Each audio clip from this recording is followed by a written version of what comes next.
শুরু করিতাছি মহান আল্লাহর নামে, যিনি পরম করুণাময় সৃষ্টিকর্তা, যিনি আপনাকে এবং আমাকে সৃষ্টি করেছেন এবং সমগ্র পৃথিবীবাসীর সৃষ্টিকর্তা। তিনি আমাদেরকে খারাপ জিন, খারাপ দৃষ্টিভঙ্গি থেকে হেফাজতে রেখেছেন। খারাপ কালো জাদু, খারাপ বিভিন্ন ভয়ঙ্কর ব্ল্যাক ম্যাজিক থেকে আল্লাহ আমাদেরকে হেফাজতে রেখেছেন। এই জন্য মহান আল্লাহ রব্বুল আলামিনের শুকরিয়া আমরা যাপন করছি, আলহামদুলিল্লাহ। বুৎকথাতে আপনাকে স্বাগতম। এপিসোড নম্বর 18। দেখতে দেখতে 1 থেকে 18টা এপিসোড চলে গেছে এবং আজকে আমি আপনাদের মাঝে একটা ঘটনা শেয়ার করব। ঘটনাটি হলো একটা ছায়া মানবের ঘটনা, যেটি শুনলে আপনারা অনেক কিছু শিখতে পারবেন এবং কিভাবে ছায়া মানব মেয়েটির জীবনে আসলো এবং কিভাবে মেয়েটির জীবন পরিবর্তন করলো এবং সেখান থেকে তুলে গেল, A to Z সম্পূর্ণ কিছু জানতে পারবেন। তাহলে আর দেরি না করে চলুন ভিডিওটা শুরু করা যাক এবং ভিডিওটা সম্পূর্ণ দেখার অনুরোধ রইল।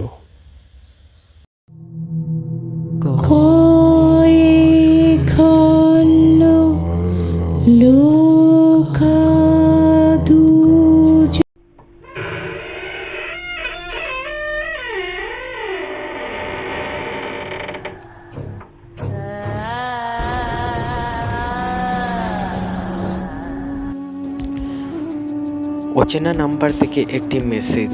তোমার বয়ফ্রেন্ড আজ তোমাকে গণধর্ষণ করতে যাচ্ছে। নিজেকে বাঁচাতে হলে বাড়ি থেকে বের হয়ো না। অহনা সাজগুজ করেছিল বয়ফ্রেন্ডের সাথে দেখা করতে যাবে বলে। তখনই মোবাইলের স্ক্রিনে ভেসে উঠে মেসেজটি। সেটাকে উপেক্ষা করে আবারও সাজায় মনোবিষ করে। হয়তো কেউ দুষ্টমি করছে তার সাথে। যেভাবেই তৈরি হয়ে নিয়ে সে বের হওয়ার আগেই মোবাইলের মেসেজ আসে। তারা 11 জন গণধর্ষণ থেকে নিজেকে বাঁচাতে এক্ষুনি সিদ্ধান্ত বদলাও, না হয় তোমার সম্মান নয়, কেবল তুমিও বেঁচে ফিরতে পারবে না। ওনার রাগ হয় অচেনা এই লোকের উপর। কে জানি ভয় দেখাচ্ছে। মোবাইলটাকে সাইলেন্ট করে দেখা করতে যায় বয়ফ্রেন্ডের অর্ণবের সাথে। পার্কে পৌঁছাতেই অর্ণব বলল, চলো এক জায়গায় যাব। সে বলল, কোথায়? আরে আমার সাথে চলো না। ওহনা কথা না বাড়িয়ে অর্ণবের সাথে চলে যায়। পৌঁছে যায় নিজের এলাকা থেকে কিছু দূরে একটি জঙ্গলে। শুনশান নীরবতায় ভয় পায় ওহনা। অর্ণবের শার্ট খচকে ধরে বলল, এই তুমি কোথায় নিয়ে এলে আমায়? আরে একটু বেবি, কিছুক্ষণ পরই দেখতে পারবে আসল মজা। এটাই তো জঙ্গল, এখানে কি এমন করবে তুমি? বড় কোনো সারপ্রাইজ কি আছে? তখনই সে বলে, হে গেলেই দেখবে অনেক বড় একটি সারপ্রাইজ। তারা পৌঁছে যায় একটি পরিত্যক্ত বাড়িতে। চারিদিকে কেমন বিদঘুটে অন্ধকার, পচা গন্ধ আসছে অনেকের। সিঁড়ি পেয়ে উপরে উঠলো। উপরটা পরিপাটি, তবে একখানা ভাঙ্গা। আয়না আর বিছানো ছাড়া আর কিছুই দেখতে পারছে না ওহনা বলল, এখানে কি? কিছুই তো নেই। আমরা এখানে কেন এলাম? আমার ভয় করছে। অর্ণব, প্লিজ চলো, আমি বাড়ি চলে যাই। এরপর চমক দেখবে, সবুর করো। দেখতে পেলে একে একে 10 জন তরুণ প্রবেশ করলো। ওহনা আচমকা অচেনা মেসেজের কথা মনে হলো। সেও বলেছিল 11 জন লোক তাকে গণধর্ষণ করবে। বুকটা দপ করে উঠল তার। অর্ণব, এরা কারা? এরা আমার বন্ধু। মজা হবে আজ। আমি বাড়ি যাব, আর এক মুহূর্ত এখানে থাকবো না। তুমি গেলে চলো, না হয় আমি একা গেলাম। একজন লোক এগিয়ে আসে ওহনার দিকে।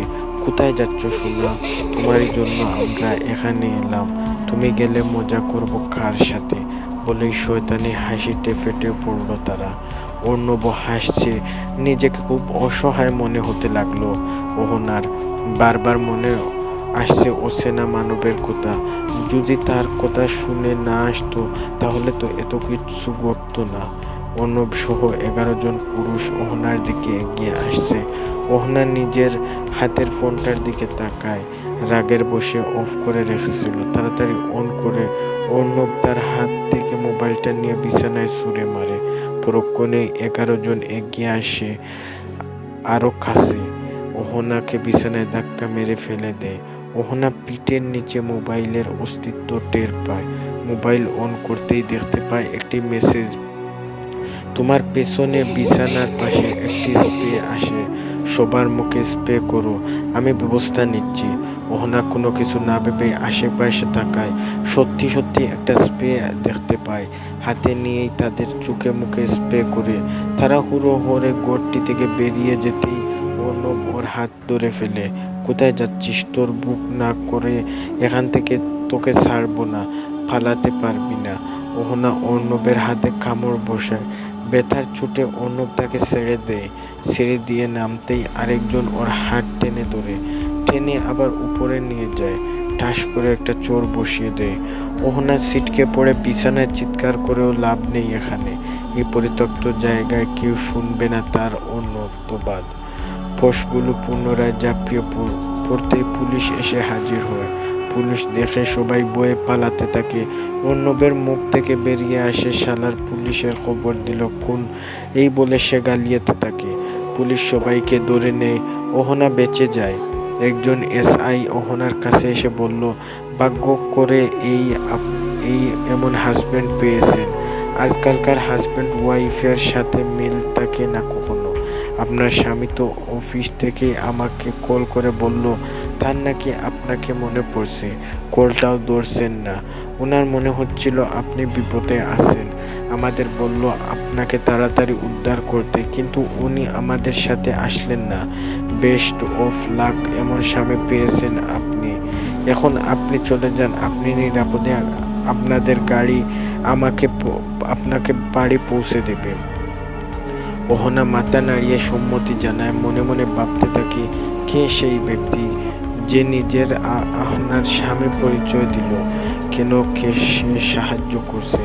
তাকে চিনলাম বা কি করে? অনেক প্রশ্ন মনে হতে থাকে। অহনা ছুটে গেল সেই এসআই এর কাছে। স্যার, আপনি কি ওই লোকের নাম্বার দিতে পারবেন যে আপনাকে বলেছিল আমাকে সাহায্য করতে? ইন্সপেক্টর অবাক হয়। আপনার স্বামীর নাম্বার আপনার মনে নেই? অহনা আমতা আমতা করে বলল, আসলে সে নতুন সিম নিয়েছে, নাম্বারটা আমার মনে নেই। আপনি এখন দিলে উপকৃত হতাম।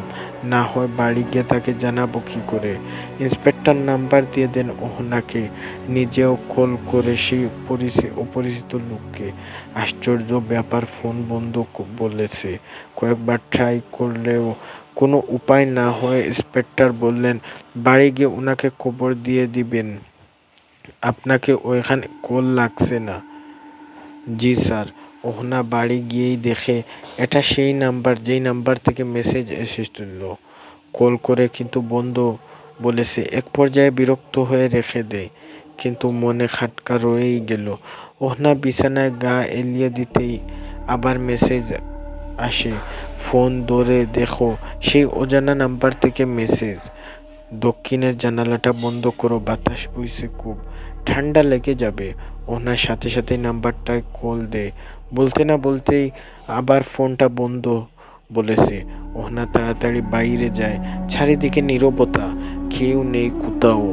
তাহলে সেই অপরিচিত লোক জানলো কিভাবে তার জানালা খোলা? উত্তর ছাড়া হাজারো প্রশ্ন ঘুরপাক খায় অহনার মাথায়। বিকেলে উঠেই ওয়াশরুমে গোসল করতে যেতেই অহনা দেখতে একটি লেখা ঘরের দরজা বন্ধ করে গোসল করতে আসে। অহনা তাকিয়ে দেখে সত্যি ঘরের দরজা বন্ধ না করেই সেই গোসল করতে চলে এসেছে। মনে মনে সেই অদৃশ্য মানবকে ধন্যবাদ দেয়। পরক্ষণে উঠতে চমকে উঠে। সে অপরিচিত লোক কিভাবে জানতে পারলো সে গোসল করছে? তার মানে সে তাকে দেখতে পাচ্ছে। গোসল না করিয়ে বেরিয়ে আসলো অহনা। বয়ে বয়ে বিছানায় এসে বসে চারিদিকে তাকিয়ে দেখে কেউ আছে কিনা। না, সেখানে কেউ নেই। সব স্বাভাবিক মনে হচ্ছে। মোবাইল টং করে শব্দ হতেই চমকে উঠে মোবাইল হাতে নিয়ে দেখে আবারও সেই একই মেসেজ।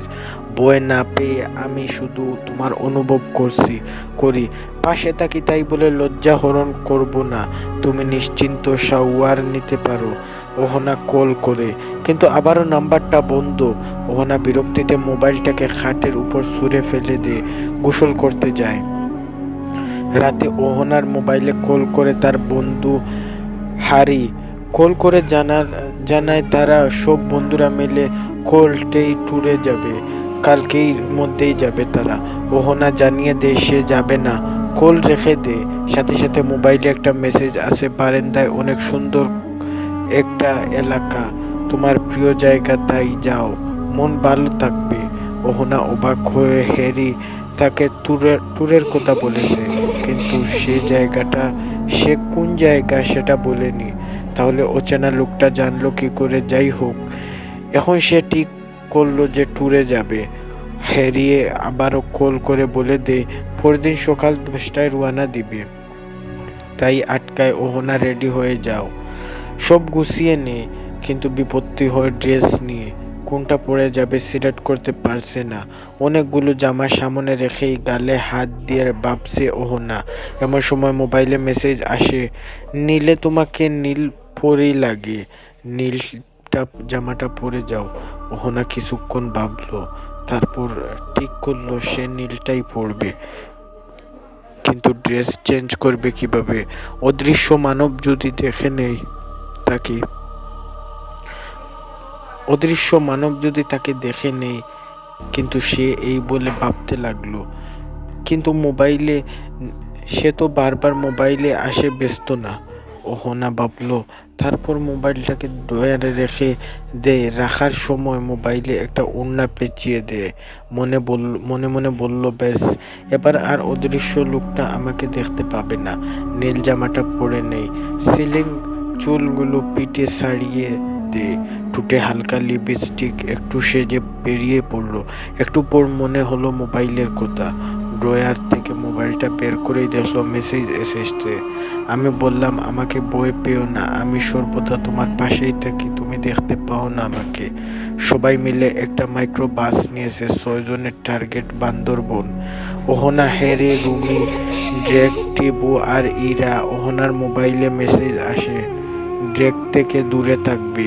ওহনার রাগ হয় এবার, বন্ধুদের সে অনেক ভালো জানে। তাহলে অদৃশ্য লোকটা কেন দূরে থাকতে বলছে? কিন্তু তাকে কিভাবে জিজ্ঞেস করবে? কল করলেই তো বন্ধু বলবে। ওহনার মাথায় বুদ্ধি আসে, সেভাবে মেসেজ করবে, ভালো হয়।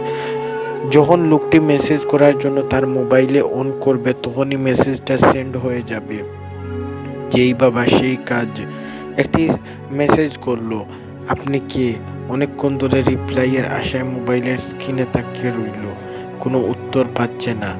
ড্রেক বলল, মোবাইলে কি দেখছিস? আমরা এখানে মজা করতে আসছি, এসব বয়াংচুং চলবে না বলেই দিলাম। এবারের গানটা তুই গাইবি। অগত্যা ওহনা গান ধরল, এই সাগর পারে আইসা আমার মাতাল মাতাল লাগে। ড্রেক তার মাথায় চাপলো মেরে বললে, তুই কি এখন গান পড়বে নাকি অন্য গান বল? আমি গান পারি না, তোর অন্য গান ভালো লাগলে তুই গা, বসে বসে আমার ইচ্ছা নেই। তাহলে আসলি কেন বাড়িতে বসে আমাদের পোস্টে রিয়েক্ট দিতে, কমেন্ট পড়তে? খুদাই আমাদের মেন্টালিটি নষ্ট করলি। হ্যারি বলেছিল তুই এসব বলার কে? পাশ থেকে রুমি বলল, জোগরা থামা গুন্ডার দোল, তোদের জানালা দিয়ে ছুঁড়ে ফেলতে ইচ্ছা করছে। ঠিক আছে, তাহলে তাই তুই গান কর। আমি একা না, সবাই মিলে গান ধরলো। এবং বান্দরবন এসেই তারা থাবুটানায় রাতে তারা টুমুর পার্টি করে ঘুমাতে যাওয়ার আগে ওহনা এক সেট ঝগড়া করে নেয় হ্যারির সাথে। বিষয়বস্তু ছিল কে কাল সকালে তাড়াতাড়ি উঠতে পারবে। দুটো বেড করা হলো, একটাতে ছেলেরা, অন্যটাতে মেয়েরা। ওহনা মার কল করলো বাড়ি থেকে, কিরে মা, তুই কই আছিস? আমি একটু ঘুরতে এসেছি মা। কোথায় ঘুরতে গেলি? বন্ধুদের সাথে বান্দরবন। হ্যাঁ, তোর বাবা বলেছিল তো আজকাল কিছু মনে থাকে না। বলেছিলাম না যে এবার ঘুরতে এসে বাড়িতে আসবি? আমার শরীরটা ভালো নেই, তোকে কাছে দেখতে চাই। কি হয়েছে তোমার মা? তেমন কিছু না, তোকে দেখতে ইচ্ছা করছে। এবার গেলিয়ে যে 8 মাস হতে চললো। আচ্ছা মা, আমি 2 দিন পরেই আসবো। তুমি নিজের যত্ন নিও। বাবা কোথায়? তখনই তার মা বললেন, বাবা ঘুমাচ্ছে। কথা বলবি? না, সকালে বলবো, এখন আর বিরক্ত করবা না। তখন তার মা বলল, খেয়েছিস? হ্যাঁ মা, আমি খেয়েছি। তুমি খেয়েছো? আচ্ছা, তুই ঘুমিয়ে পড়। গুড নাইট মা। অহনা কল রেখে দিতেই মেসেজ আসে, রাতে সাবধানে থেকো, একদম ঘুমিয়ে পড়বে না, কেউ আসছে। সেই অচেনা মেসেজ থেকে। মেসেজটা দেখে অহনা ভয় পেয়ে যায়। রাতে ওর সাথে কি ঘটতে চলেছে বুঝতে পারছে না। সজাগ হয়ে চোখ বন্ধ করে রইল। রাত গভীর হতেই ড্রেক উঠে পড়ল। মোবাইলের ফ্ল্যাশ অন করে সবাই ঘুমিয়ে আছে, অহনাও ঘুমিয়ে পড়ছে। মেসেজের কথা তার মনে নেই। ড্রাক অহনাকে শক্ত করে তার শিউরে যায়। কামনার দৃষ্টিতে স্থির, জিভ লাল লোলালোক করছে, যেন লোভনীয় কোনো খাবার দেখছে সে। হালকা আলোয় অহনাকে চোখ দিয়ে গিলে খাচ্ছে। আর এক মুহূর্তেও সময় নষ্ট না করে ড্রেক তার গালে গিয়ে হাত স্পর্শ করলো। মুহূর্তেই শিহরিত হয় অহনা। অহনার মুখে লেপ্টে থাকা চুলগুলো আলোতে করে সরিয়ে দেয় ড্রেক। হাত দূরে মিশিয়ে নিতে অহনা জেগে উঠে। ড্রেক সাথে সাথে মুখ চেপে ধরে তার। গুঙ্গানির শব্দ ছাড়া আর কিছু শোনা যাচ্ছে না। চোখের পলক না পড়তেই একটা কালো ছায়া এগিয়ে আসে ওর দিকে। অহনা এক হাত দিয়ে কালো ছায়াটিকে নির্দেশ করে। ছায়াটি খুব কাছে আসতেই ড্রেকের চোখে পড়ে। সেদিকে আর এক মুহূর্ত সময় নষ্ট না করে ড্রেক তার নিজস্ব কাজ চালিয়ে যাচ্ছে। ছায়াটির কাছে এসে ড্রেকের কলার চেপে ধরে। ড্রেক স্পষ্ট উচ্চারণ করে, কে রে তুই? তোর জম। এই বলে ছায়া মানবটি তাকে শূন্যে ছুঁড়ে মারে। ড্রেক তাল সামলাতে না পেরেই সিটকে বাইরে গিয়ে পড়ে। তাঁবুর প্রতিটি লোক সজাগ হয়ে যায়।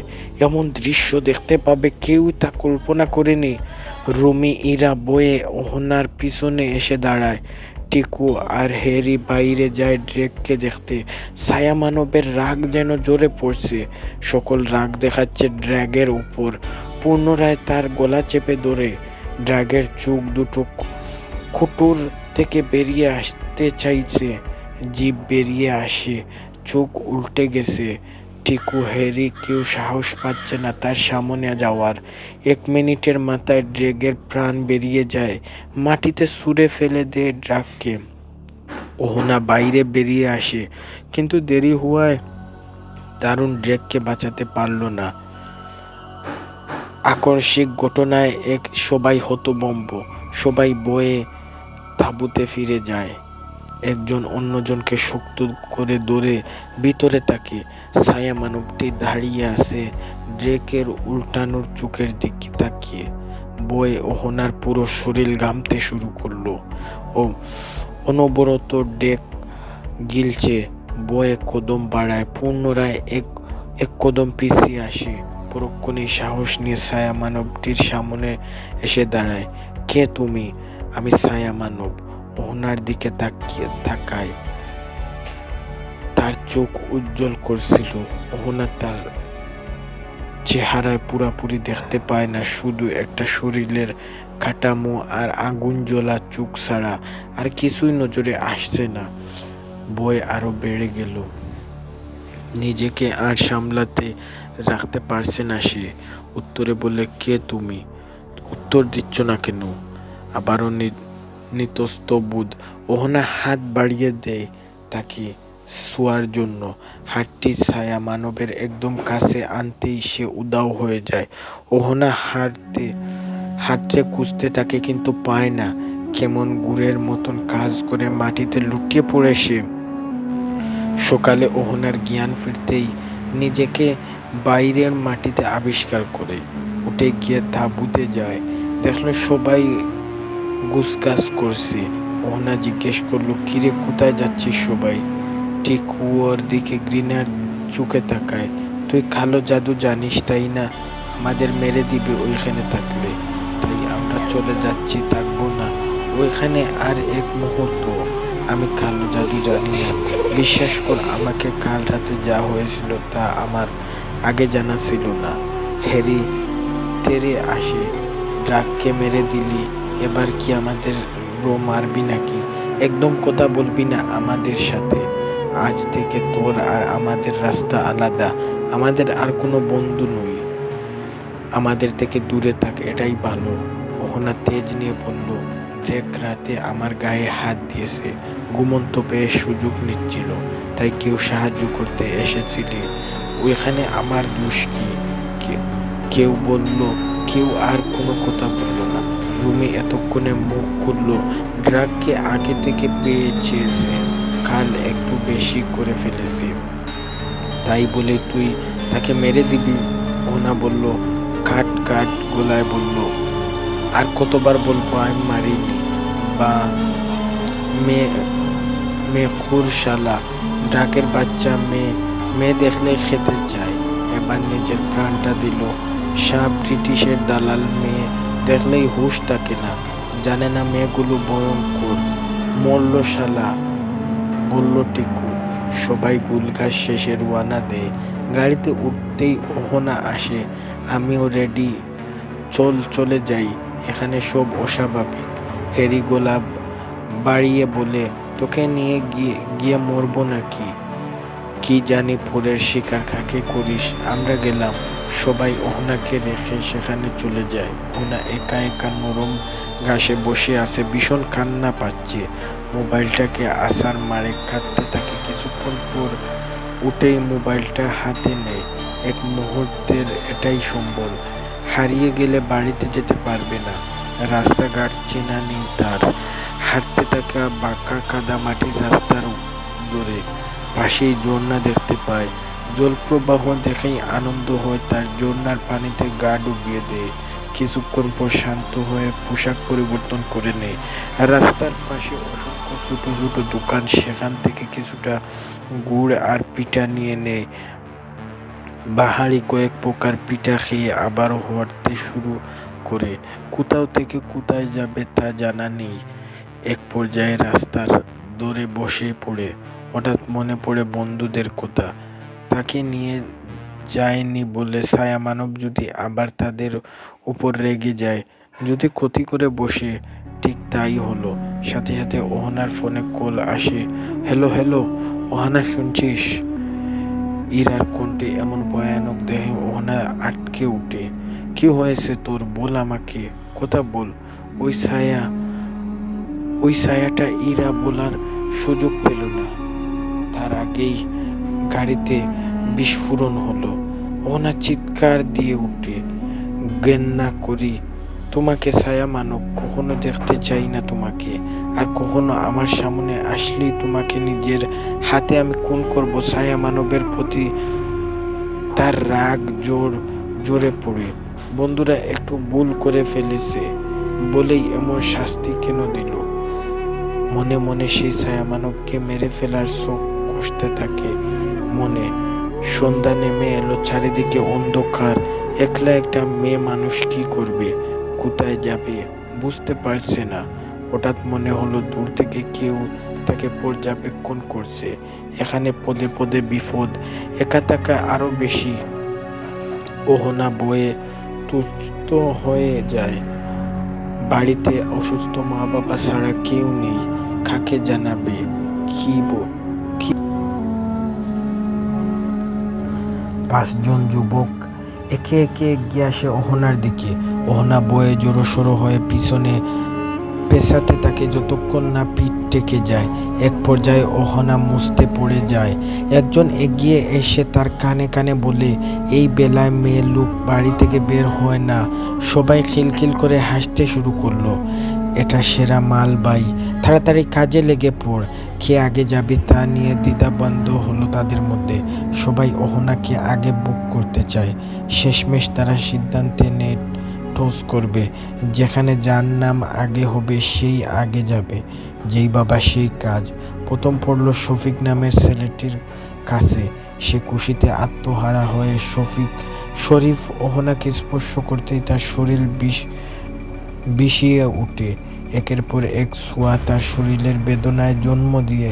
কিন্তু ছায়া মানব আসবে না। একটু আগেই অহনা তাকে সামনে আসতে বারণ করেছে। সে কি করবে? শরীফের কামনার দৃশ্য দেখে অন্যরাও হামলেও পড়ে। তারা নিজের সঙ্গত রাখতে পারছে না। অহনা কোনো উপায় না পেয়ে চিৎকার করে ছায়া মানবকে ডাকে। বিষাক্ত হয়ে যাবে তার শরীর। আর একটু দেরি করলে অহনা ডাকার সাথে সাথেই ছায়া মানবের আবির্ভাব। পাঁচজনে একেই সেই আচার মারে। তা গুছিয়ে দেয় ছেলেগুলো অদৃশ্য মার খেবে এবং বোকা বনে যায়। তারা পালাতে চাইলে ছায়া মানব তাদের ছিটকে দূরে ফেলে। একের পর এক ঘূর্ণিঝড়ের মতন উড়তে থাকে এবং অহনা তাকে নিজের থেমে যেতে বলে, কিন্তু সে থেমে থাকতে পারবে না এবং মেরে ফেলতে চায় সেই অশালীন যুবকদের। প্রাণ আধমারা হয়ে যায় তারা। অহনা কাকুতি মিনতি করে ছেড়ে দেওয়ার জন্য। ছায়া মানব তাদের ছেড়ে দেয়। মাটিতে ছুটে ফেলে পড়ে অহনাকে শূন্যে তুলে একটা উঁচু টিভির উপর নিয়ে যায়। সেখান থেকে আকাশকে অনেক সুন্দর দেখা যায় এবং চাঁদটাকেও ছুঁতে পারবে এমন মনে হতে থাকলো তারা। আনন্দের সাথে দুঃখ হতে থাকে অহনার। কেঁদে উঠে তার সাথে। এসব কি হচ্ছে, কেন হচ্ছে বুঝতে পারছে না। উঁচু জায়গায় রেখে ছায়া মানবটি কেমন উধাও হয়ে যায়। সব দোষ দিকে তাকে সেই ছায়া মানবকে। সে না আসলেও এতক্ষণ হতোই না। পরক্ষণে মনে পড়ল, সে না আসলে এতক্ষণে সে মৃত্যু থাকত। 11 জন পশুর কবলে পড়ে নষ্ট হয়ে যেত সম্মান। পরিশেষে মৃত্যুই একমাত্র অপশন হতো। কিন্তু এই মুহূর্তে তার একা লাগছে। বাড়ি যেতে চায় সে। আচমকা ছায়া মানবের আবির্ভাব হয়। আহ্বান মুখামুখি এসে দাঁড়ায়। অহনা তার চেহারা ভালো করে দেখতে পাচ্ছে না। ছায়াটি নরম ঘাসের উপর বসে আছে। অহনাও বসলো কিছুটা দূরে। কে তুমি? প্রশ্ন করলো অহনা। কোনো উত্তর আসে না। ছায়াটি আকাশের উজ্জ্বল ছাদের দিকে অপলক তাকিয়ে আছে। অহনা আবারও বলল, কে তুমি? কেন আমার পিছে পড়ে আসো? কোনো সাহায্য করছো, কিন্তু এটা সাহায্য না, অন্যায় করছো তুমি। ছায়াটি উত্তর দেয়। অহনা বিরক্ত হয়ে পড়ে। সে তেড়ে আসে ছায়াটির দিকে। তাকে হাত দিয়ে ধরতেই পিঠ ভেদ করে অহনা হাত অবশ করে বেরিয়ে এলো। মনে হলো কোনো শরীর নেই। অহনা ছিটকে দূরে সরে যায়। তার মনে হয় এটা সত্যি ছায়া, তার কোনো শরীর নাই। আটকে উঠে অহনা, তোমার শরীর কোথায়? ধরতে পারছি না কেন? কোনো উত্তর নেই। অহনা আবারও তাকে ধরতে যায়। আগে ঘটনায় পুনরাবৃত্তি ঘটে। অহনা তার পিঠে হাত দিতেই তা ভেদ করে পেট দিয়ে বেরিয়ে আসে। ছায়াটি শুধুই ছায়া, তাকে ধরা যায় না। অহনা আবারও জিজ্ঞেস করলো, কে তুমি? পরিচয় কেন দিচ্ছ না? আমার সাথে কি তোমার কোনো যোগসূত্র আছে? ছোট করে উত্তর দিল ছায়াটি। এতক্ষণে একটু কথা শুনে অহনা কিছুটা শান্ত হয়। পুনরায় জিজ্ঞেস করে, কে তুমি? জানতে চাও? আর তখনই সে বলে, হে, বলো তুমি কে তুমি? আমাকে কি করে চিনো? সব জানতে চাই আমি তোমার খুব কাছের। অহনা ভাবে, কতটা কাছের? আমার তো কাছের বলতে মা বাবা আর বন্ধুরা ছিল, তাদের আপনি মেরে দিলেন। মরেনি তারা, তাদের শুধু বই দেখিয়েছি পুরো পারে। আর তোমার বিরক্ত করবে না। কোথায় আছে ওরা? তখনই সে বলে, স্থানীয় হাসপাতালে। বিস্ফোরণে ততটা তেজি না, সাথে সাথে পুলিশ কল করছে। তা হয়েছে বলতে কিছুটা আঘাত শুধু। আপনার পরিচয় দিন। আগে তোমার বাড়ি যাওয়া উচিত। কিন্তু কিভাবে? চোখ বন্ধ করো। অহনা চোখ বন্ধ করে একটু পরই চোখ খুলতেই দেখতে পায় সে আকাশে ভাসছে। কেউ তাকে পাচা করে জড়িয়ে রেখেছে। তার দিকে দৃষ্টি দেয়। খুব চেনা মনে হচ্ছে, কিন্তু কিছুতেই মনে করতে পারছে না কে সেই ব্যক্তি। তার উজ্জ্বল মুখশ্রী চোখ দুটো আগুনের মতন জ্বলছে। চোখ দুটো মৃদু নড়ছে। অহনার বিভোর হয়ে তাকে দেখছে। লোকটা তার ভীষণ ভালো লাগছে। মনে হচ্ছে আবেগও তাদের দেখা হয়নি, কিন্তু কোথায় মনে করতে পারছে না অহনা। এটা চেনা মনে হলে হওয়া লোকটাকে সে আজই দেখছে। অহনা কাল থেকে নেমে যেতে চাইলেও নিচে চোখ কেঁপে ওঠে। লোকটির শার্ট খামচে ধরে, মনে হচ্ছে এই বুঝি নিচে পড়ে যাবে। কারো বুকের গরম আবহাওয়ায় অহনা চোখ বন্ধ করে নেয়। অহনা চোখ খুলতেই দেখতে পায় সকাল হয়ে গেছে এবং সে বিছানায় শুয়ে আছে। মাথা ধরে আছে সেই কিচেন গিয়ে আদা চা খাওয়ার কল্পনা করছে। কিচেনে যেতেই দেখতে পায় কেউ আগে থেকেই চা করে রেখেছে। অহনা অবাক না হয়ে চা খায়। অহনা উদগ্রীব হয়ে যায় সেই অদৃশ্য মানুষটি দেখতে, তার পরিচয় জানতে। অহনা ভাবে তাকে বিপদে দেখলেই ছায়াটি অব্রিব্য হয়ে, এবং তাই সে সিদ্ধান্ত নেয় যে এখন থেকে পড়ে যাওয়ার নাটক করবে। তাই একটা চেয়ারে পা দিয়ে ওয়া ড্রেপ এর উপর থেকে বই আনার চেষ্টা করে। ইচ্ছা করে পা চেয়ার থেকে বাইরে নিয়ে আসে। পড়ে যাওয়ার প্রস্তুতি নিতেই কেউ তাকে ধরে ফেলে। অহনা অবাক হয়ে বান ধরে, মূলত তার আইডিয়া কাজে দিয়েছে। যেহেতু সশরীরে ছায়াটি তাকে ধরল, তাই অহনা তাকে আষ্টে পৃষ্ঠে জড়িয়ে ধরে। এইবার আর পালানোর সুযোগ নেই। তো আজ তোমার পরিচয় জেনেই ছাড়ব। অহনা ছায়ামানবটিকে আষ্টে পৃষ্ঠে জড়িয়ে নেয়। ছুটার চেষ্টা করে না সে।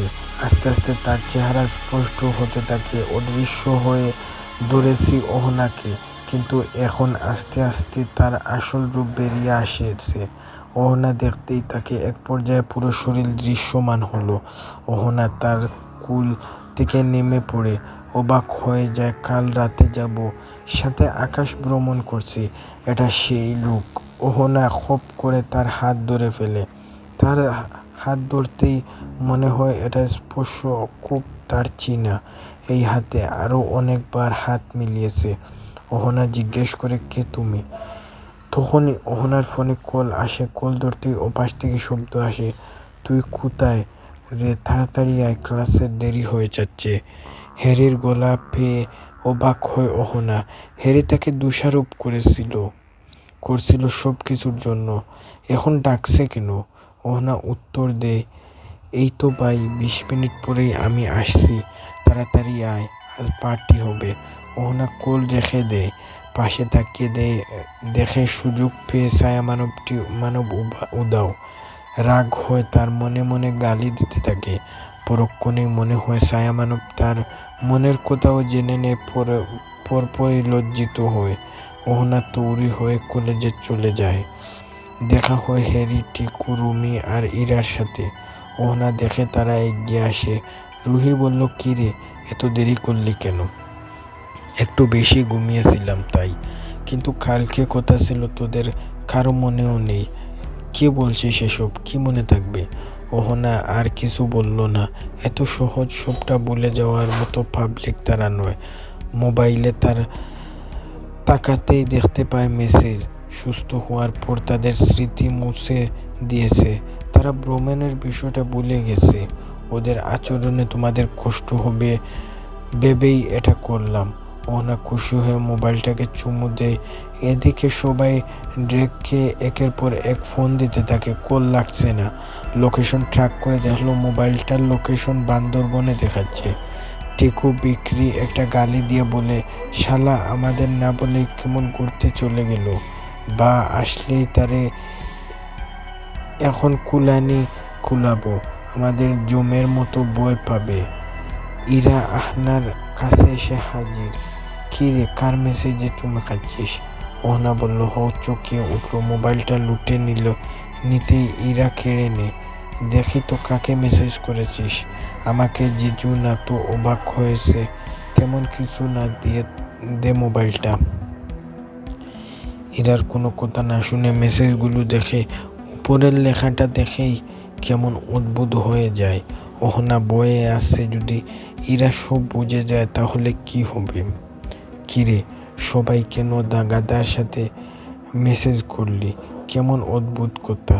এই মাতালকে কই পেলি? কার স্মৃতি কেউ মুছে দিয়েছে? ইরা বলল, আরে দূর, এটা আমার কাজিন। ভৌতিক কথা বলতে ওর ভালো লাগে, কোনো আড্ডা দেওয়া নেই তাই আমার সাথে কথা বলে। আমার এসব হাবি জাবি অনেক কথাই বলি, তো বুঝলি।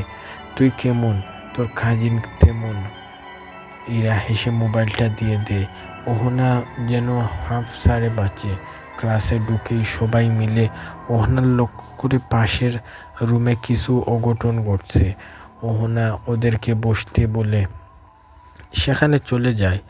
দেখলো কলেজের ভিতরেই ছেলেটা জুনিয়র একটা মেয়েকে রেগ দিল।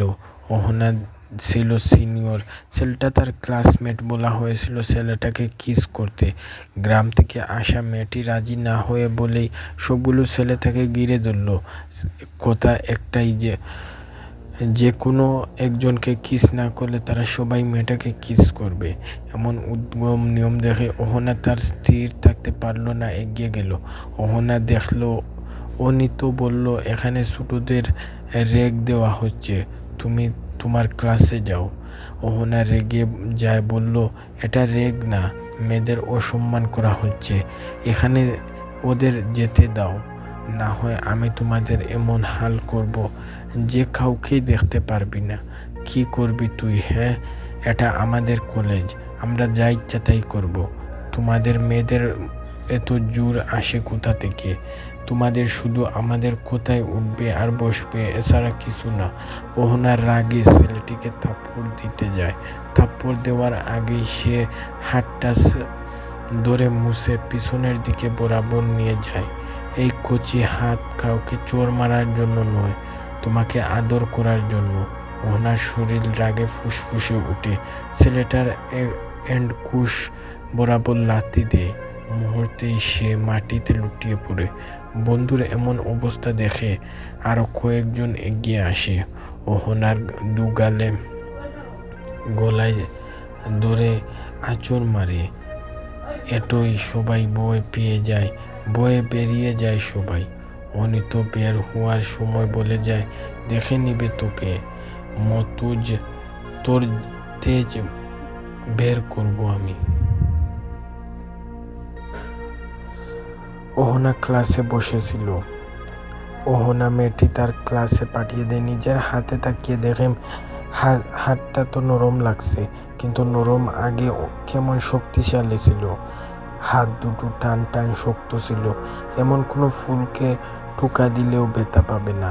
ওহনা ক্লাসে বসেছিল, হঠাৎ মনে হলো কেউ তার পাশেই বসে আছে, তার শরীরের ঘ্রাণ নিচ্ছে। ওহনা সরে বসে আবারও মনে হয় কেউ তার কাছে, খুব কাছে। ওহনা প্রশ্ন করে, তুমি কি আমার পাশে? উত্তর আসে না। শিক্ষক দেখলো ওহনা অনুমনোযোগী, তাকে দাঁড়াতে বলল। ওহনা কাচুমুচু হয়ে দাঁড়ায়। শিক্ষক প্রশ্ন করে, একা একা কার সাথে কথা বলছো? ওহনা আমতা আমতা করে বলল, না স্যার, আমি কারোর সাথে কথা বলিনি, আমি স্পষ্ট দেখলাম তুমি ক্লাসে মনোযোগ দাও, আর না হলে বেরিয়ে যাও। সরি স্যার, আর ভুল হবে না, সিট ডাউন। ওহনা বসেই ছায়া মানবকে উদ্দেশ্য করে বললে, তোমার জন্যই এসব হলো। আমি জানি তুমি এখানেই আমার পাশেই আসো। কথা বলতে পারো না নাকি ব্রাশ করোনি? ওহনার কথায় ছায়া মানবটি কেমন শব্দ করে হেসে ওঠে, তবে সেটা ওহনা ছাড়া আর কেউ শুনতে পায়নি। ছায়াটি জানালার কাছে চলে যায়। ওহনা জানালার দিকে তাকিয়ে হেসে আবারও শিক্ষকের নজরে পড়তে যায়। শিক্ষক জালযোগ্য বাক্য বললেন, আপনি বেরিয়ে যাও বলছি। স্যার, আমি আসলে বেরিয়ে যাও। ওহনা বেরিয়ে যায় ক্লাস থেকে। বেরুতেই ছায়া মানবটি তার পাশে এসে দাঁড়ায়। পিন পতন নীরবতা। ওহনা রেগে আছে, মুখ ফুলিয়েও অন্ত নিঃশ্বাসে ছাড়ে, তোমার যোগ্যতা নেই আমার পাশে দাঁড়ানোর। অপরিচিত কেউ আমার পাশে দাঁড়িয়ে থাকুক, সেটা আমি চাই না। ছায়া মানবটি চোখ তুলে তাকায় ওহনার দিকে। তুমি নিজেই ভুলে গেছো আমি অপরিচিত কি করে হই? ওহনা আবারও জিজ্ঞেস করে, বলো কে তুমি? ওহনা আগ্রহ নিয়ে তাকায় ছায়া মানবের দিকে। সে পূর্ণ দৃষ্টি দেয়, আমি মহতিম। কিন্তু ওহনা উৎসুক হয়ে তাকায়, কিন্তু কি? আর মাহতিম নামটা আমার খুব চেনা মনে হচ্ছে। মনে পড়ছে না তাও। আমাদের কি আগে কখনো দেখা হয়েছিল? দেখা নয়, তবে আমাদের মনের মিল ছিল। আমি তোমার কথা বুঝতে পারছি না। তুমি বলো তো, আজ থেকে 2 মাস বা 3 মাস আগে তোমার সাথে কি ঘটেছিল? আমি জানি না, মনে নেই। 5 মাস বা 6 মাস আগে কি ঘটেছিল? ওহনা ভাবে, কিন্তু তার ভাব শূন্য। আগামী কিছু মাসের কোনো কথাই তার মনে নেই। মনে পড়ছে না 1 মাস আগে কি হয়েছিল। আমার মনে পড়ছে না কিছু, কারণ কোনো ঘটনাই আমার তোমার মনে নেই। তুমি ক্লাস শেষে সবাই বের হচ্ছিল, তখনই ছায়াটি কথা বন্ধ করে দেয়, উদাও হয়ে যায় কোথাও। ওহনা বাড়ি যায়, একটা ভাড়া বাড়িতে থাকে। মালিক একজন মহিলা, খুব খিটখিটে মেজাজের তিনি। একদম অনিয়ম পছন্দ করেন না। হ্যারি কল করে ওহনাকে, কই গেলি তুই? পার্টি অ্যারেঞ্জ করছি, আসবি কখন? সরি ব্রো, আমার মনে ছিল না। ক্লাস শেষে বেরিয়ে পড়েছি, শরীরটা ভালো নেই, আমি ঘুমাবো। তোর ঘুমের মা বাপ। এখন আসবি তুই? এত কিছু জানতে চাই না। আচ্ছা, আসছি, 10 মিনিট লাগবে। ওহনা নিজেকে জোর করে টেলাতে পুনরায় কলেজে নিয়ে যায়। সেখানে কাউকে দেখতে না পেয়ে তাই কল করে হ্যারিকে। হ্যারি বলল, তাদের বাড়িতে যাওয়া লাগবে। ওহনা রেগে যায়, একটু আগেই কলেজে আসতে বললি, এখন তোর বাড়িতে যাব কেন? আমাকে কি খানি টানার বলদ পেয়েছিস নাকি? উফ, রাগ করিস না। তোর কি মাথা খারাপ নাকি? পার্টি বাড়িতে না করে কি কলেজে অফিসের রুমে গিয়ে করব নাকি? আচ্ছা, আসছি, কথা বাড়াবি না আর। ওহনা কলটা রাখতেই তার বাড়িতে থেকে কল আসে। ওহনার বাবা কল করেছে। খাচ্ছেন তিনি। মা, তুই কেমন আছিস? আমি ভালো বাবা, তুমি কেমন আছো? গলাটা এমন শোনাচ্ছে কেন? ওহনার বাবা রুস্তম আলে জোর জোর করে কেঁদে উঠলেন। তোর মা আর আমাদের মাঝে নেই রে। ওহনা আটকে উঠে, কি কল বলছে বাবা? তুমি মায়ের কাছে কল দাও, আমি কথা বলবো। রুস্তম নিজেকে সামলে নেয়। হে সুমা আমাকে ছেড়ে চলে গেছে। তুই তাড়াতাড়ি তোর মাকে দেখতে আয়। তোকে শেষবারের মতো দেখতে চেয়েছিল। পুরাপুরি তুই তাকে শেষ দেখে যা। বাবা, তুমি কাঁদবে না, আমি আসছি এখনই। ওহনা মনটা যেন মুহূর্তেই ভেঙে চুরমার হয়ে গেল। মা তাকে দেখতে চেয়েছিল, শেষ দেখা আর দেখতে পেল না। ছুটে যায় মায়ের কাছে গ্রামের বাড়িতে। হ্যারি কল করতে থাকে বারবার। লোকেশন ট্র্যাক করে জানতে পারে সে আসছে না, অন্য কোথাও যাচ্ছে। ওহনা বেলা 1টার সময় বাড়ি পৌঁছায়। মাঠকে খাটিয়ে দেখে অজোরে কাঁদতে থাকে। পাগলের মতন আচরণ করে সে। মাকে সে কিছুতেই নিয়ে যেতে দেবে না। জড়িয়ে ধরে অজোরে কান্না করে। রুস্তম তাকে ট্রেনে এনে বুক জড়িয়ে নেয়। দাপন করা হয় ওহনার মাকে। ওহনা দক্ষিণ জানালার পাশে মুখ ফিরিয়ে বসে আছে। টিনের চালে জমজম করে বৃষ্টি পড়ছে। ওহনার মনে হলো মা তাকে বলছিল, বৃষ্টির সময় যদি আল্লাহর কাছে কিছু চাওয়ার থাকে তাহলে সেটা পাওয়া যায়। ওহনা কেঁদে কেঁদে মাকে ফেরত চাইল। রুস্তম মেয়ের এমন অবস্থা দেখে তার মাথায় হাত বুলিয়ে দেয়। সারাদিন কিছু খায়নি ওহনা।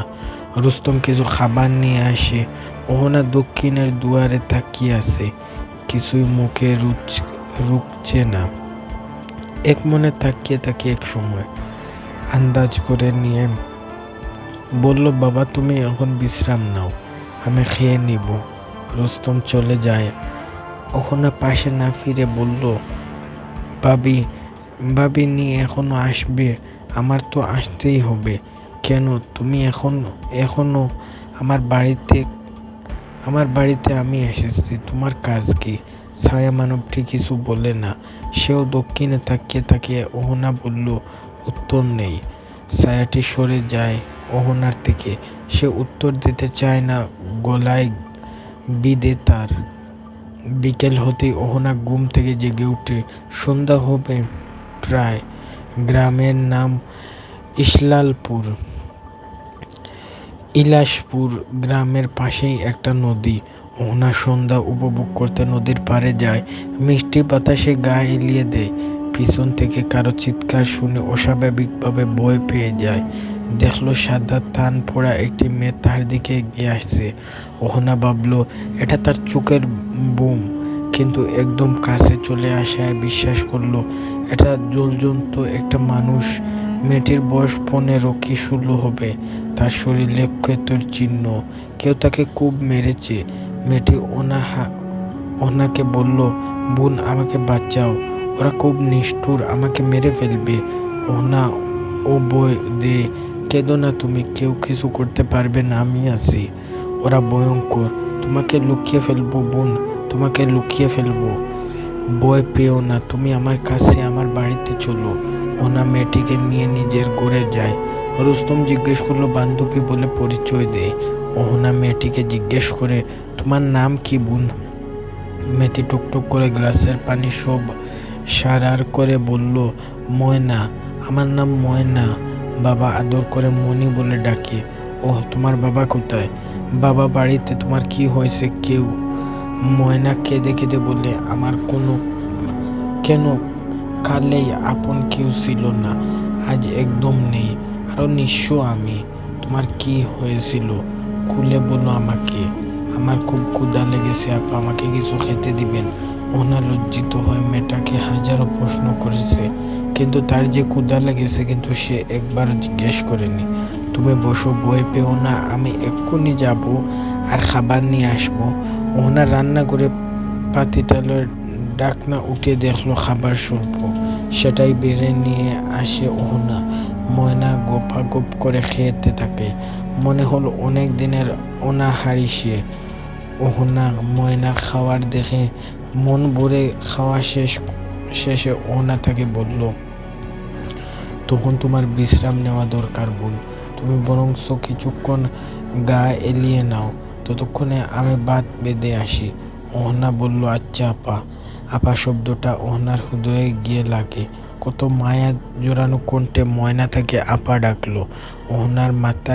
ময়নার মাথায় হাত বুলিয়ে দিয়ে রান্নাঘরে যায়। রান্নাঘরে কিছুতেই তার মাথায় ঢুকছে না। ওহনার মা কখনোই মেয়েকে দিয়ে কাজ করানোর না। ছোটো থেকেই কষ্ট করে শহরে পড়াশোনা করেছেন। ছুটিতে এলেও তাকে আদর যত্নে রাখত তার মা। কখনোই তার ঘর থেকে কন্যার কাজ করতে হয়নি। ওহনা রান্নার জন্য কাঠ আনে, কিন্তু কোনো মতেই আগুন ধরাতে পারে না। ধোঁয়ায় তার চোখে মুখ অন্ধকার হয়ে আসে। এমন অবস্থায় তার চোখ যায় রান্নাঘরের জানালায়। ধোঁয়া যাওয়ার জন্য যে সুড়ঙ্গটা রেখেছে সেটা দিয়ে কেউ দেখছে। ওহনা উপরে তাকাতেই সরে যায় সেটি। ওহনা আবারও চেষ্টা করে সেখানে আগুন ধরানোর জন্য কাউকে দেখতে পায় না। জানালার সামনে গিয়ে দাঁড়ায় ওহনা। কাউকে দেখে না পেয়ে ওহনা আবারও ফিরে আসতেই উকি দেয় সে মানব।